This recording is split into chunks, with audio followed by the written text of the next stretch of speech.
Gujarat news હવે જોઈએ અગત્યના સમાચાર। મહેમદાવાદ તાલુકાના અમરસરમાં સરપંચ પતિએ વગર પરવાનગીએ ગેરકાયદેસર શોપિંગ તાળી બાંધ્યું, સરકારી તિજોરીને ફટકો।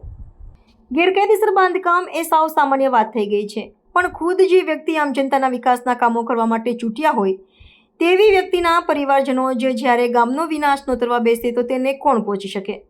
અમદાવાદ ડાકોર હાઈવે ઉપર આમસરણ ગામના પાટિયા વગર પરવાનગીએ ખુદ સરપંચ પતિએ 2 માળનું શોપિંગ સેન્ટર તાણી બાંધ્યું છે।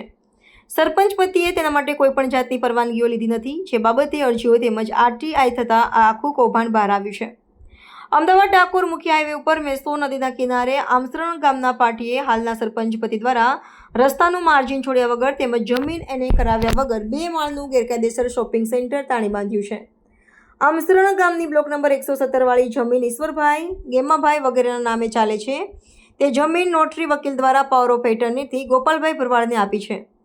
આ જમીનનો દસ્તાવેજ થયો નથી, તેમ છતાં ગોપાલભાઈ ભરવાડે આ જમીન હાલના સરપંચ અમૃતબેનના પતિ રતાભાઈ ચૌહાણને વેચાણ આપી, પરંતુ આ વેચાણમાં પણ દસ્તાવેજ થયેલ નથી। આ જમીન જૂની શરત કે એને કરેલ નથી, તેમ છતાં જમીન ઉપર સરપંચ પતિએ 2 માળનું ગેરકાયદેસર શોપિંગ સેન્ટર તાણી બાંધ્યું છે, જેથી કેટલાય લોકોએ ગેરકાયદેસર બાંધકામ અને સરપંચ પતિ વિરુદ્ધ મોરચો માંડ્યો છે।